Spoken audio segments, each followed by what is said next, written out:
Well, I was a little bit surprised at just what an interesting fellow Jantzen Peake is. Very interesting fella. But one thing we didn't talk about Tim Burton last week. Well, we talked about it a little bit in pre-production, and I guess we're saving the best for last. Yeah, okay. So, and we're going to see more of his artwork and hear more of his story and how he does his projects. Artwork. He's very talented, and I think last week he said he always has about like 100 projects sort of half finished at home. So we'll find out more about what it takes for him to actually finish a project. and hopefully we'll do it before the end of episode 2. I wonder how long it takes us to finish a project. I bet he's faster. Welcome to the third chair. So Jantzen is kindly enough to agreed to come back with us another week. Yes. For some strange reason. And that's really hard because you gotta sit next to Peter. And, I did clean this shirt. Yes, we fed him 100 pounds of chili. Cornbread. That was good cornbread. Yeah, oh yeah. Yeah, did Donna make that? Yes, Donna made. I'll make the chili, but I'm not making the cornbread. That would turn out disastrous. Cornbread's hard. Cornbread seems hard, Yeah, there's corn in that cornbread. Yeah. Most cornbread mixes don't have corn. So I was like, okay, this is cornbread. There's no question. No question. Yeah, it's not bread. Yeah. or meal bread. Meal bread. Yeah. Thank goodness the cornbread had corn in it. That's what I think. That's what I say. And so Peter has some questions for you. Oh, do I? Yes. I thought that we were going to ask about goals. Yeah, no. So here's a question that I ask a lot of artists, and that is how do you decide what project you want to do next? I mean, you might have an idea about a portrait of Doug, or a portrait of a picture of a pet. How do you decide what you're going to spend your time on doing next? Mm-hmm. That's a good question because it's not necessarily one thing. I'm always the curating part of it keeps me active. Searching for artists. Until the time where they come to me and I can not have to go searching for them so much. But there's that. And then I have a lot of unfinished projects. So when I have sort of my lulls and shows and whatnot that I work on those projects, then I can do another show. So you have maybe 4 or 5 things you're working on sitting there? I think more like 100. I can't even So how do you decide yeah, that one.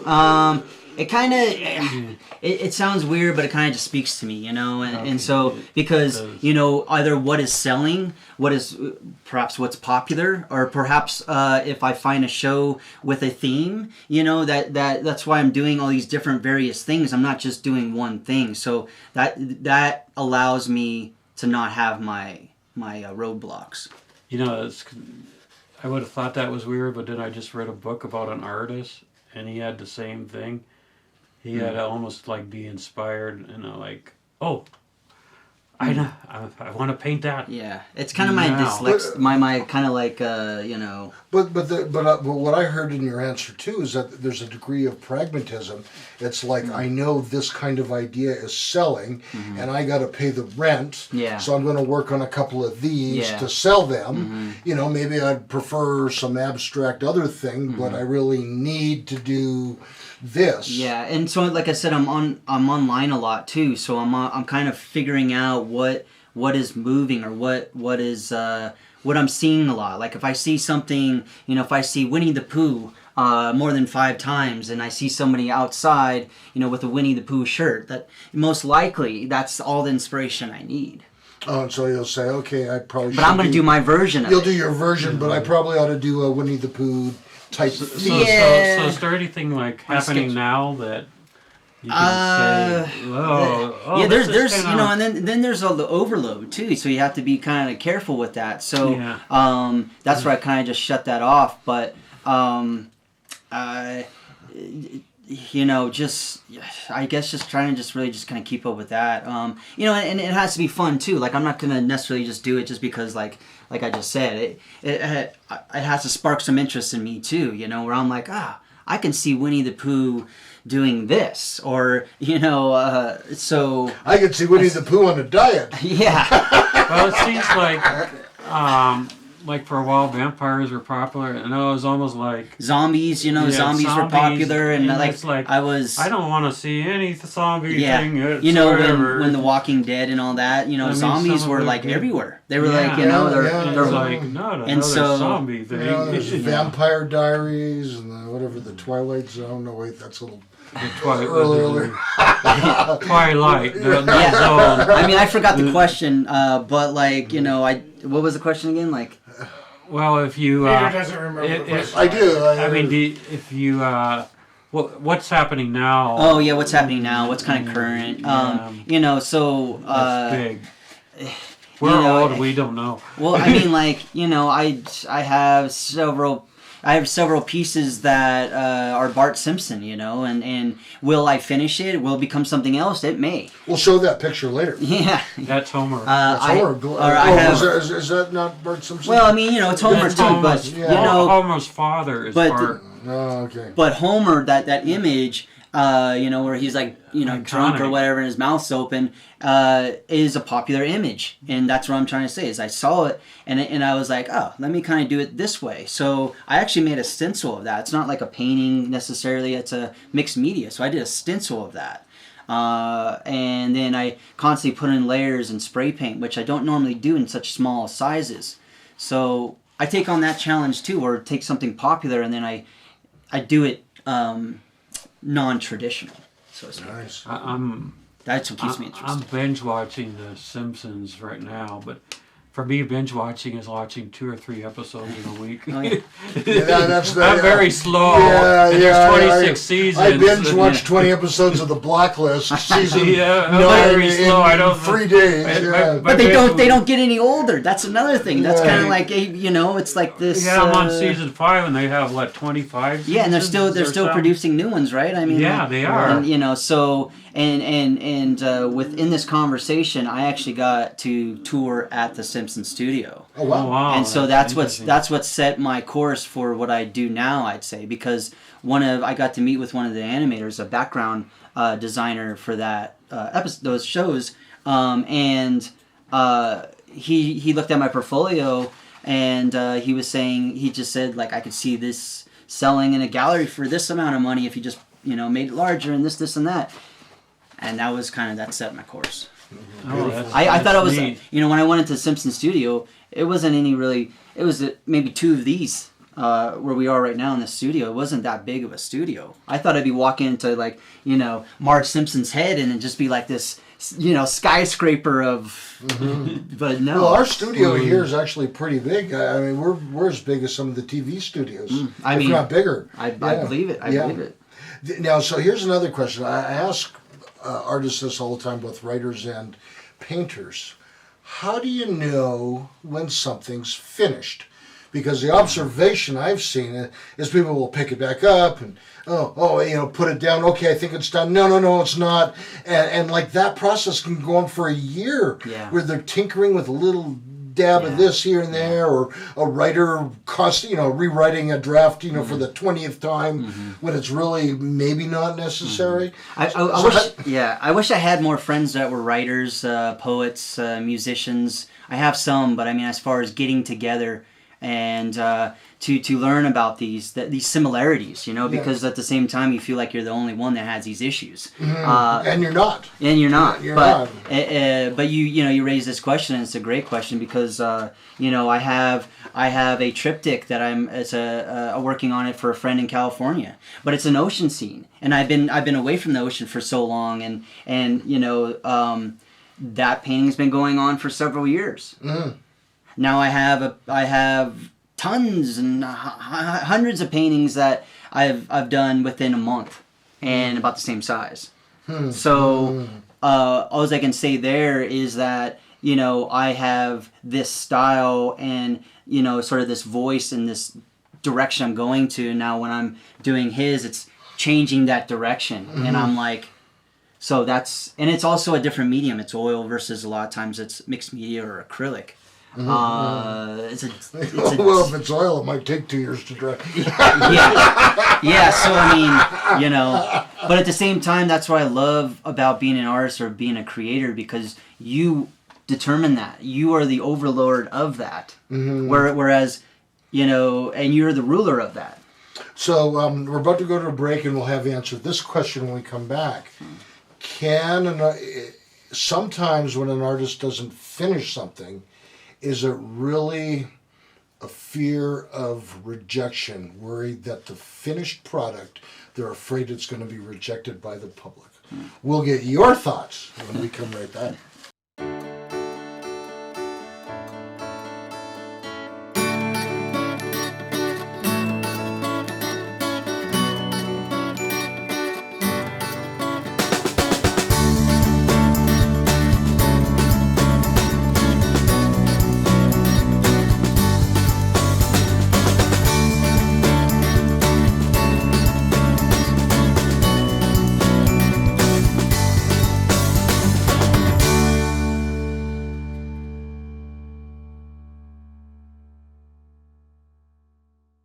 Welcome back to the third chair where Peter's looking at questions. Do you have any more? Well, you asked a question before we left.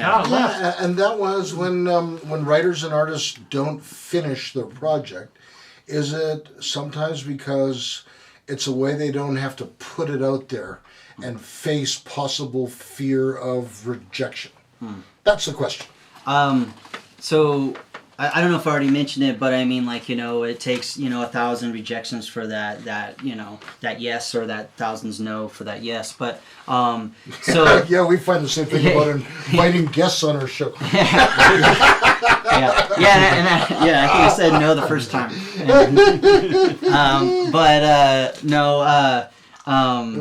Just joking.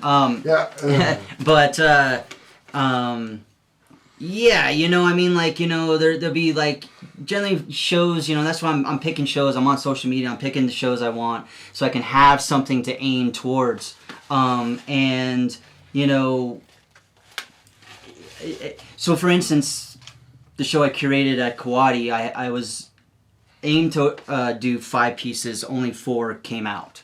Now, that's because that 5th one was an oil painting, and I was doing mixed media. So I don't know why that I'm always, I'm juggling these different mediums, and oil painting always kind of is like the weight that kind of doesn't go as fast as I want it to. But I'm learning that. But fear of rejection, even if something is what I say is done, going into public is also there too.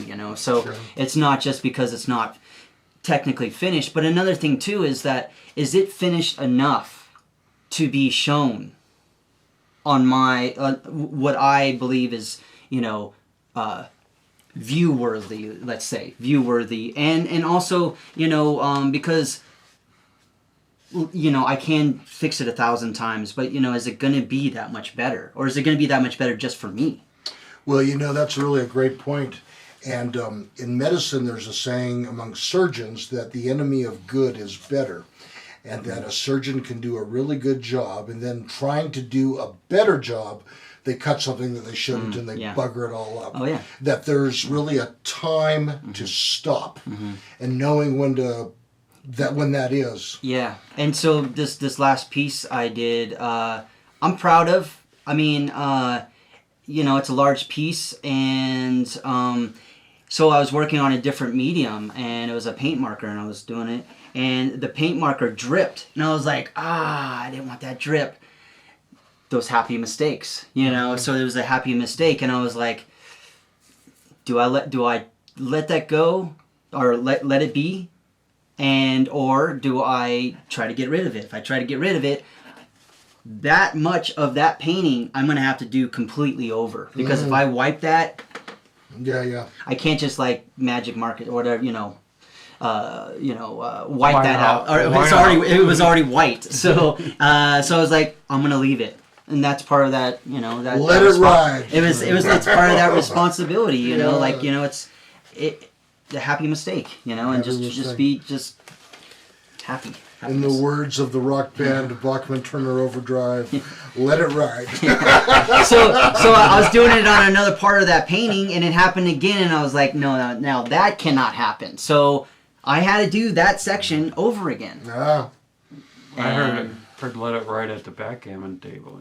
yeah, yeah, that's right. Yeah, the house always wants you to let it ride. Yeah, Yeah. come Yeah, on, bet yeah. it all. Yeah, Bid it all. bet it all. Yeah, you're up 20,000. Bet it all. Come on, you can make it 40. yeah. Yeah. So Sure. and will that viewer know it's a mistake? If they do, they do. If they don't, that's even better, because That that's might not what it's attract about. them. It's not about looking at a painting and saying that's a mistake, that's wrong, that's wrong, that's wrong, that's So wrong. you don't It might label your. attract them. And Yeah. they're like, oh, that's interesting. And then That- they look at the rest. That and- could have been the one thing that set that whole perfection off. Was like, oh, and then like, what? Oh, So do you ever wow. type a little note under things for sale that says normally 500, but there's a few drips that are mistakes. Yeah. We'll sell it for 450.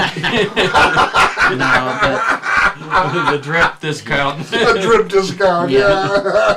Yeah, I think that's kind of interesting to see little stuff like that on a painting. Sure. I mean, and it's like, I'm going to start looking at Picasso's work a little more carefully. I mean, that's part of art to me. Art's not, and that's what I teach as well. It's like, to me, I say practice doesn't make perfect. Practice makes better, because there's always room for improvement. There's always room to get better and practice. Yeah, It's never ending. Art is that practice is never ending. For sure. If you don't practice to draw hands, then you're not going to be good at drawing hands, and no matter You know who wasn't good at drawing hands? It was Van Gogh. Oh. They said, I went to the Van Gogh Museum in Amsterdam this year, Oh wow. and they said that. They That said he wasn't good at drawing hands? Yeah, they said he Interesting. was lousy drawing hands, Mm. and I was like, oh, I never, And then I looked closer. Like, So my kids, it doesn't matter, 6 to 9, 9 to 12, 12 to 16. That's the lesson in my drawing class that I teach, and I teach how to break that down. And it's like the easiest way. If I would have been shown that, I've been the best hand drawer, Yeah. the best at drawing hands. But I mean, so. It's really just kind of seeing beneath, all that, and then I don't know. Yeah, sure. And it's layers. The did you have a question, or would you like me to ask another one? Are you done with your? Yeah, well, yeah, I got You got lots more. Lots more, but you're not going to ask. Yeah, okay, I'll ask.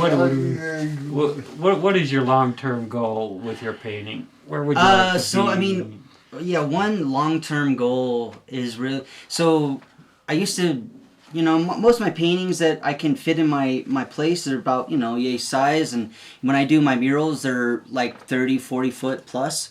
So that's when I do big. When I'm in my studio, I do smaller, because it's it's what I can manage. But long-term goal would be to travel across the world and do murals and do art. But murals, I can see that more kind of happening versus like me selling a painting in Paris or something like that. Would But you like to study in Paris? I mean, I would check love. out the Louvre. I mean, I would love to live there. I would love to do that. What I always go back into is affording that, and sometimes I think I just need to go and sort of one-way ticket, and you've read about this and you've seen this on documentaries, you know what I'm saying? So it's just maybe I'm scared of that, but that's one of my long-term goals, is to travel across the world with my art and getting commissions and having people say, I will buy you a plane ticket to paint this wall, and so forth and so on. That's That We makes had cool. artists on here not long ago, and he did murals, and he said he knocked on doors on Platt Avenue here in town. So Got permission to do a mural on the side of the building. No, so I used to do that as well. I also have some standing murals off of Platt, and those were a time, and You know, it was like 2019. I was getting like gigs and stuff and doing murals, and then the pandemic hit, and people and I lost my contracts, and the money was like gone. You know, like people couldn't afford it. You know, and I can't. You know, it costs money and it's time, and you know, it's a lot of hours. It's dangerous. You know, going up and down those ladder and this and that, and you know, following perspective. Yeah. When you're close and stuff is like.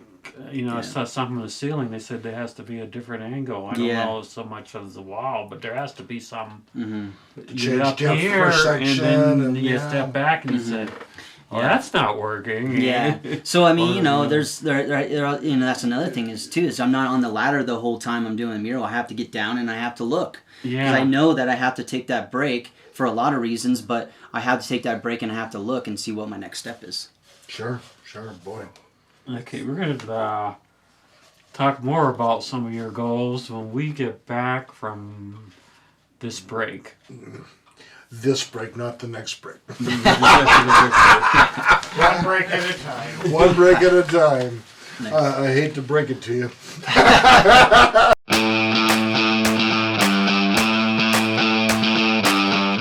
Hi, Peter and Doug here from The Third Chair. We're looking for a win-win situation. We want to keep these videos put up on a weekly basis, and we want to help you succeed with your business adventure. And we've brought up as a show a lot of important issues that people are interested in, and we brought up a lot of local actors and artists and bringing them forward, which helps them as well as our audience members in finding some of these things. So there is an email on the screen. Send us a note if you're interested in knowing about some of our sponsorship packages.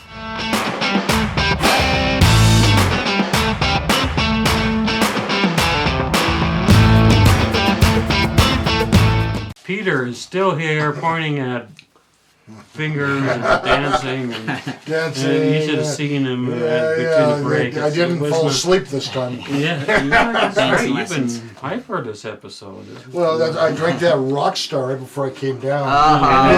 And 6 rock stars before that. Yeah, that's right. Well, it was a Rockstar day, I guess. Yeah, what Jantzen may not know that since we filmed at night is that there's been a few times where I've like dozed off on the set and the guest has caught me. It's like, wake up! That's why I had to drink that Crush. And one time he was upstairs eating the chili. They just started filming without me. You missed the first 2 minutes. It wasn't finished. Best segment we ever filmed. Well, as a matter of fact, I was out there saying, "Go on, guys, you're doing a great job. I'll catch you next week." I was glad those jalapenos weren't spicy. They were good. They're good. Yeah. Well, the chili that we had in pre-production was still pretty decent. It was good. Mr. Producer always puts a little zip in it. Yeah, it was really good. So before break, you told us the goal is to travel around the world. Do you think somewhere where your art would be more popular than other places? Would you start at a certain place?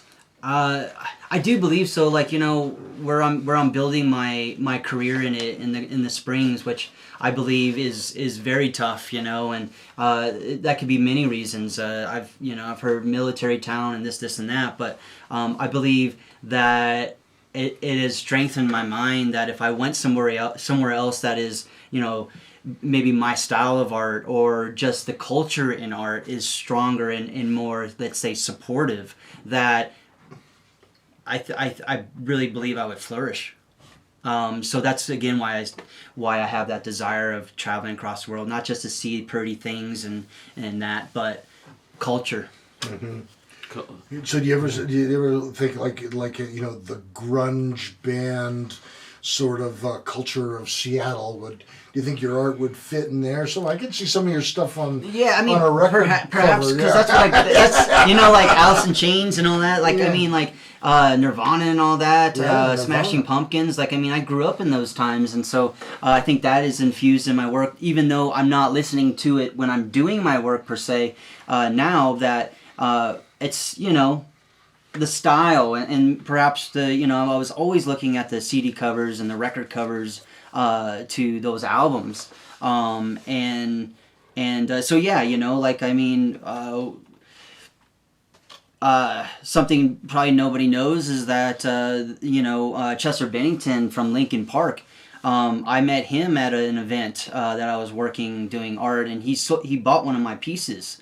Wow. And so that was kind of the thing, is like the rest is history, in the sense that I can die tomorrow, like a rock star supported me. And so after that, I was like shocked. But I mean, after that, I had an opportunity to design one of his EP albums, and I was really new in the game, and I had to talk to my mentors, and there was just a little bit too much time that I put into it to find a quote for him, that he ended up finding somebody else or doing it himself or whatever, because he was also an artist as well. But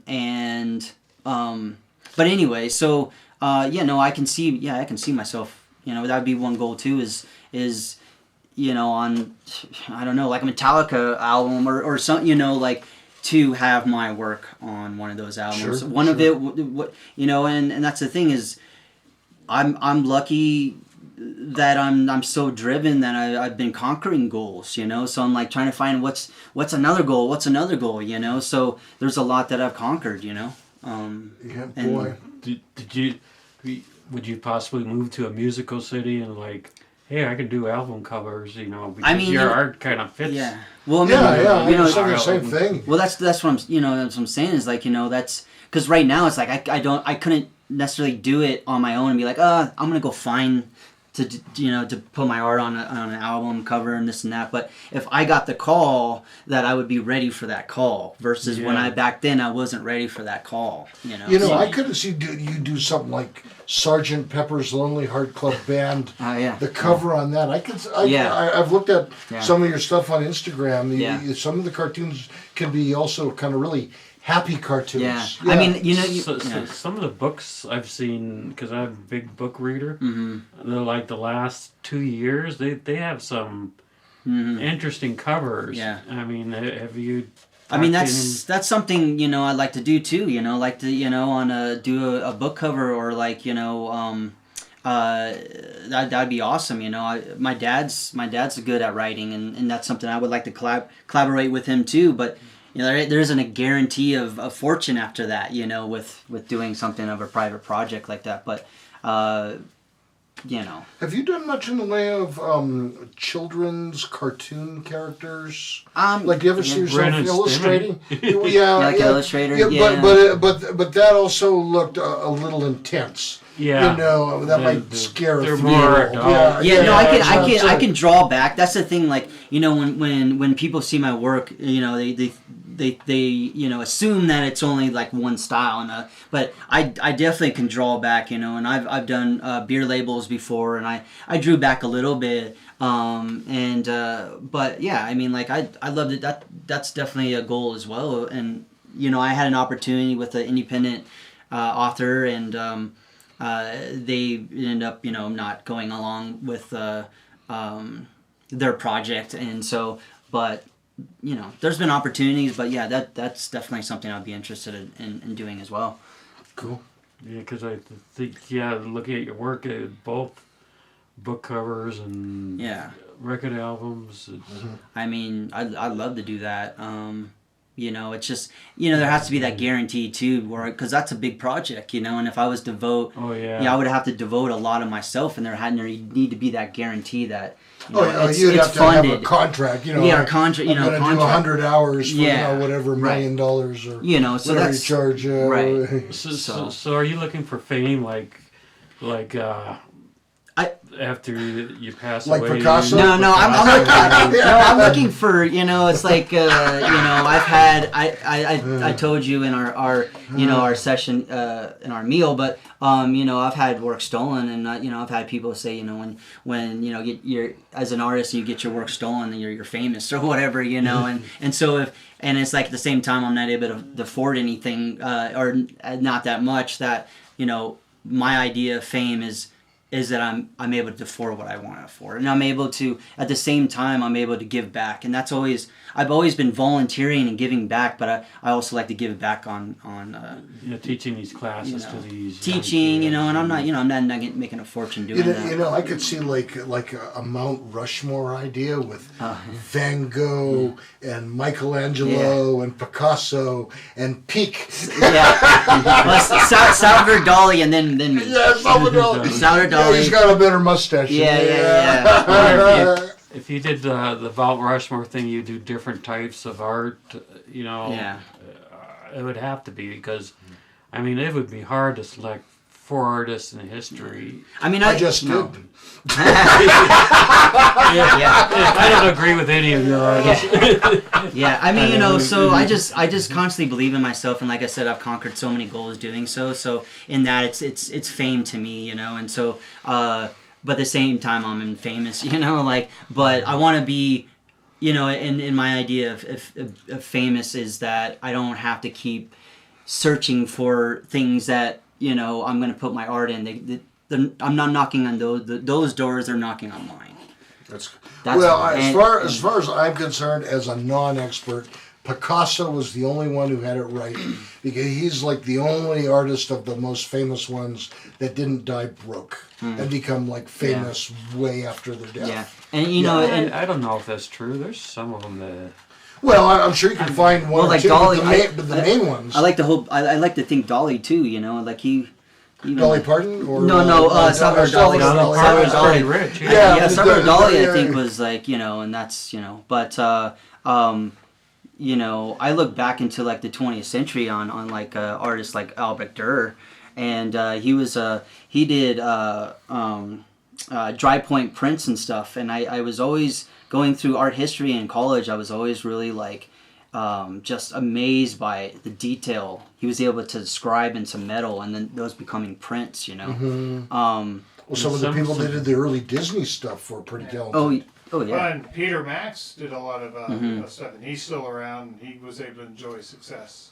Yeah, it's interesting too, because on being famous, it's like you almost like need, is what I'm seeing, that you almost need a bunch of mini-me's running around, and that production side where you're kind of not doing the art, you just have the idea, and they project it onto a canvas, and somebody else is painting that. And it's like, do I want that? Not so much, Right, sure. So, I don't know. These are different times now, so I don't know. But I just want to be able to afford my own everything, a house, a trip to wherever, that's what I want. And when we come back, you're going to look at more pictures. I'm going to look at more pictures. But the first question I'm going to ask him is where he went to college, and did it actually help in any way in becoming an artist? When we come back.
Welcome back to the third chair. I'm Peter. I am still conscious. That is Doug, and we're here with our special guest. Barely Jury's conscious. out on that. Yeah. Jantzen Peake is here.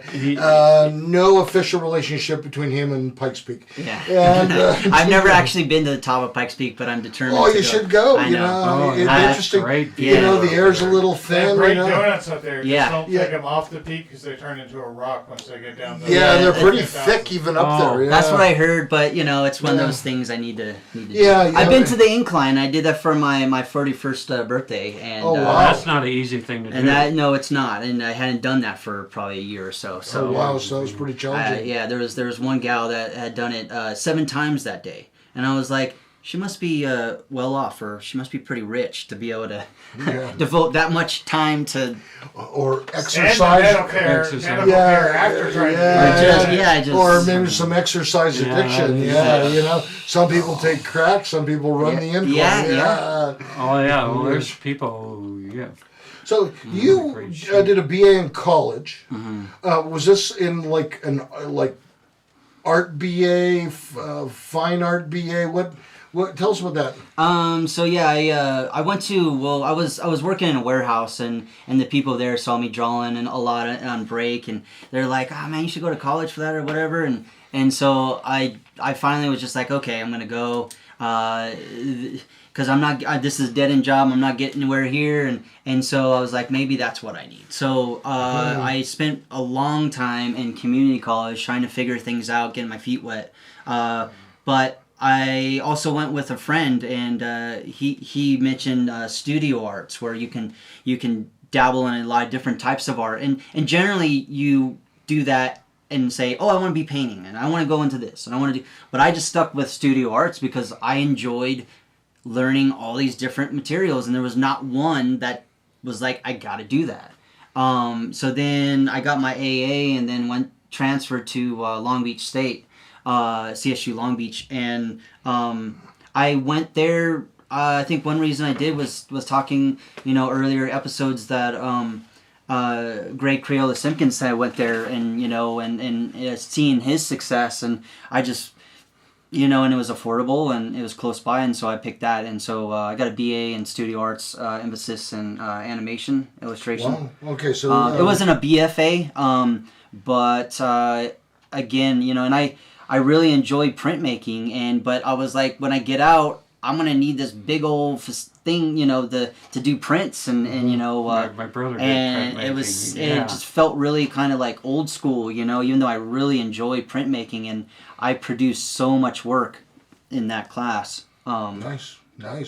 But So we're going to look at some of your art now. This is this is photo number 4 that you have up at the Ultra Flat Black Cat. Gallery. Yeah, yeah. With, A new we've gallery. had Pace on the show. Yeah. Yeah, and you have it up there. Tell us about this one. So this was a raising funds for his good friend named Picasso, and he's a tattoo artist, and he was going through surgery, and this was a way to You Serious mentioned medical that on problems, you yeah. mentioned that on the show. yeah, he's Yeah, serious yeah. medical problems, and so this show was put together, and I was invited to do it. So I just picked an image I was thinking about, and it's Homer Simpson's. It's kind of like this drunken Homer, but it's mixed media. It's a stencil, and It glows in the dark. and it's like my first piece that actually glows in the dark too. Like I think his eyes glow, and my logo, which is in the top right there, that blue design is a logo I actually designed in Long Beach State. So that's your logo? Yeah. So what does that mean? It doesn't necessarily like mean anything. It was other than when I was in college in a graphic design class, our project was to create a business, and so within that business, a logo. Mine was I've always wanted to do like a T-shirt company, but talking to people and seeing other T-shirt companies kind of go down, and I was just like, maybe that's not. And I have made several attempts, but anyway, so and that just logo stuck with me. That's the only tattoo I have. It's on my I think it's on my left shoulder. Wow. And I got that tattoo from a friend at the time, and that was just kind of like my stamp into devoting myself to the arts. Nice. And to what I believe in, and so I haven't got any other tattoos. This is funny. I actually printed that off for the time we had Pace on the show. Okay. For he's at Fallen Heroes tattoos. Yeah, I think, yeah. And then of course he owns the gallery, and he pointed out that this was actually done by you and not by him. Well, I'm glad it like. Yeah, I know. Because I was puzzled. Yeah, It's like that's funny, it's though. hanging in Yeah. your gallery. Yeah, that's funny though. And like like I think the bartender lady said, "Oh yeah, that one's also Pace's." So I took a picture of it on my phone, and then it's like, well, why is it labeled Jantzen? That's Oh, funny. it's good that he go, sure, yeah. That's fine. Yeah. I'm glad he like Yeah. We can trust him to be honest. Yeah. Yeah. I love this next one. You know, this could be like on the back of a deck of playing cards. It's just so. I find it delightful and kind of It is. fun. Yeah. Yeah. I mean, You could look at that and, like, for hours and discover new stuff. Yeah. I mean, this was the largest mural that I did. This was back in like 4 or 5. Yeah. Culture Fest back in 2019. I did this live for that You did event. that live? And that's Wow. And I did portion of it at night where I had lights shining on it to complete part of it, so I could do it live. So there was a prep, but then the finish was live. So how long did it take you to do that? You know, that's a question that a lot of people ask me on my art, and that's a hard one because, you know, as my show in Castle Rock, Douglas County Library is something like, I think the theme was Lost in Time or something like that. But when I'm doing my art, it's like it's called the absence of time, and so I would say several days. You know, several days, but it's the largest mural that I've ever done. I think it's like 30, 40 foot high. And when we had this event, there was another artist that was going to get the top portion of it. So, and I didn't know that until when I walked up to the wall to do the mural, and then I was told that the artist is going to get the top portion. So I had on the spot had to change the pose of that design because it was originally standing upright. Oh, But anyways, yeah, it's beautiful. Glad you like it. It's one of it's been there. It's still there, 2019. But Do you remember the old bazooka bubble gum? Yeah. The little pieces that were wrapped and had a little comic in it? yeah. Yeah, you know, I could just see that. Yeah, or like when I was in baseball, there was not bazooka. There was it looked like cheese grated, but it was bubble gum. Yeah. You kind of like tobacco, you know. Yeah, like chewing tobacco. Yeah, but it was like I cheese, like remember that kid. bubble gum. Jim Yeah. Boughton invented Yeah. that. Yeah, he so was a like, but baseball there's pitcher, characters yeah. on there too that I really Oh like. yeah, there were. Yeah, but even like That was pretty Garbage neat. Pail Kids, that's another thing. But anyway, so Yeah. it's like You should approach McDonald's because they often have like Yeah. cool designs on like buckets or their Happy Meals and stuff. I was never told that. I know. They all have I mean- adult Happy Meals. Yeah, and they may even have their own. They probably have their own. There should set. be adult Happy Meals. There I should. They're designed. temporary. There are. Yeah. Yeah, but no one can get them. Oh yeah. Keep running out. They keep running out. They can come to me for adult Happy Meals. One last thought. I have a little wiener dog who just was recently sick, and I spent several $1,000s having emergency surgery. And I saw this on your Instagram, your dog Gus, and really kind of just pulled at the heartstrings. We're going to put Gus up there, photo number 6. And I understand that Gus had a rough go of things as well. Yeah, he was given to me by my sister, and so it was like it was definitely like an awesome gift. Because one of the childhood books that I grew up with was Fox and the Hound. Even though I'm not sure if that was like a bloodhound, but anyways, a beagle is a hound of sorts. But anyway, so I used to bring him to Denver and to gallery shows, and he was a star, and just like a really good companion. And one that would, doing art at night gets pretty lonely, and he was always there kind of just Sure. looking out. So it was always like a guardian of my soul is what I'd say. Oh, I love it. I love it. But yeah, he passed away. I'm not sure of cancer or something of that nature, and that was I think that was this year. Yeah. Yeah, sorry for your loss, but But boy, That's hard. yeah.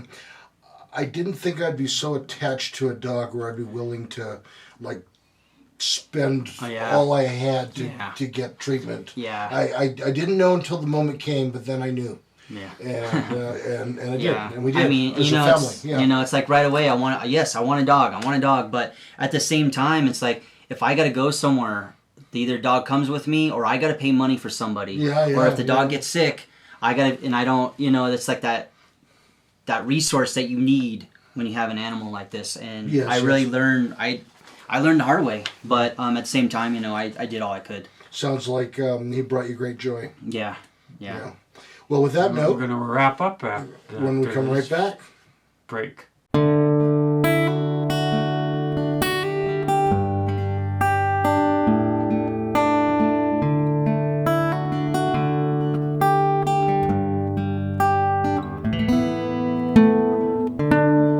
Hi, I'm Peter from Pikes Peak Recovery Coaching, and as you know, I do help people with drug and alcohol recovery issues. I love to help people get better, but I also offer a variety of other services, including regular life coaching services. I've helped several people write and finish a book. I've helped a doctor that was in medical school graduate and then get into a residency.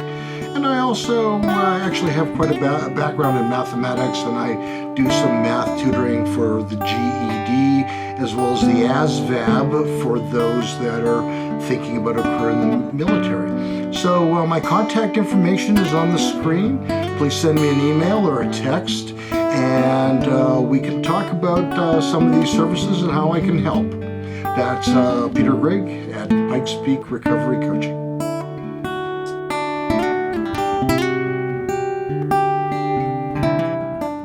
Welcome back to the third chair, and we found out during the break that your favorite director, or one of your favorites, is Tim Burton.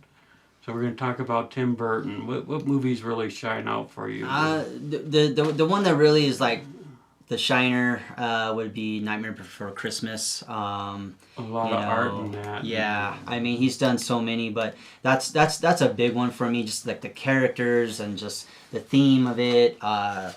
Would that be considered a Christmas movie?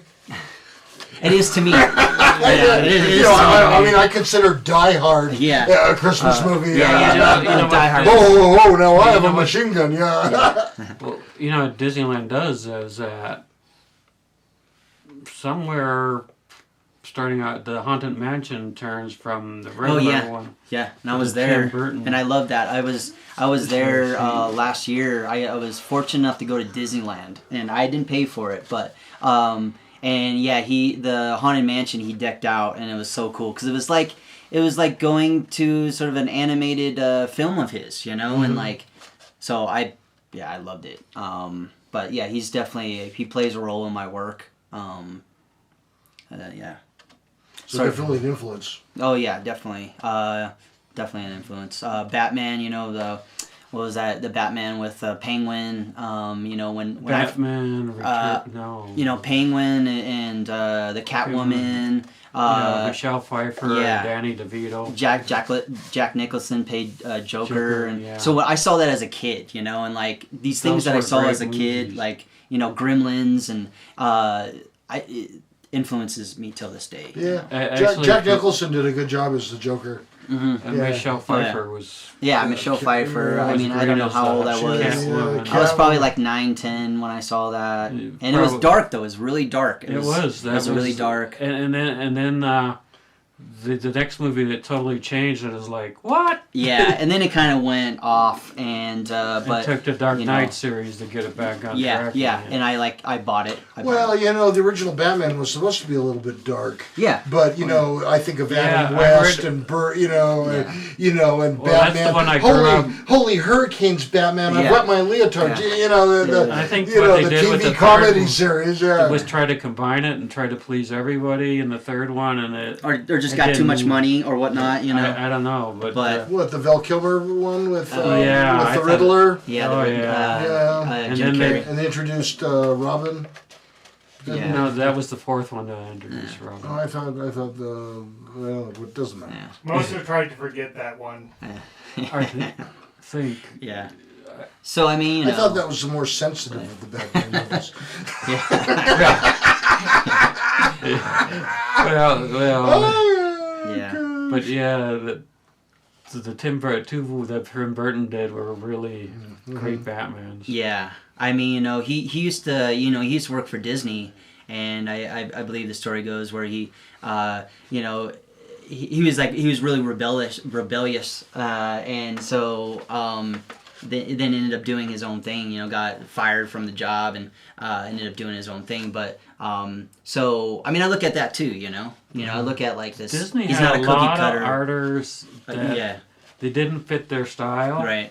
but they told them, I don't know. And then they turn out to be famous. And they turned out to be famous. That's like kind of but like my idea of famous. Yeah, Tim Burton's rich and rich and famous, but that's my sort of famous is not being cookie cutter and following your dreams and following your heart. Hannah Montana is my hero. Miley Cyrus. Yeah, and then I'm and then she impressed lost with your her hero, voice. Peter. You came in like a wrecking ball. Hey, so how can people get a hold of you if they want to hire you for a lesson or buy your stuff or Yeah, that sort I of mean, thing? I teach all different types of courses, painting courses, color pencil, drawing, all those. But they can get a hold of me via email or via Instagram. Email would be Jantzen, JANTZEN _P as in Paul, EAKE @yahoo.com. And then my Instagram, I remember that too. Yahoo! Now everybody's on Google. But anyways, Gmail, yeah, Gmail. I'm still Yahoo. But anyways, and then Instagram would be Instagram.com/Jantzen Peake, JANTZEN. My last name, P as in Paul, EAKE. Beautiful. Beautiful. Thank you Thank so much for being here. 2 you. episodes. Fantastic. Yeah, wow. I love How you. you put up with us. Check out his Instagram. Yeah, awesome. Great And he can stuff. leave the basement now. And you can Yeah. leave the basement. Yeah. There's a sky. Yeah, the nightmare thank before filming. Yeah. It's a lot warmer in here, that's for sure. Yeah. Oh, the summertime, it's brutal in here. Oh, Yeah. well, I came perfect time. Yeah, you That's did. right. So please watch, subscribe, share, and hit the notification bell icon so you know when we've uploaded another episode. From 2 Men and a Duck Entertainment and the Third Chair, good night. We'll see ya next week. Thanks for watching. This is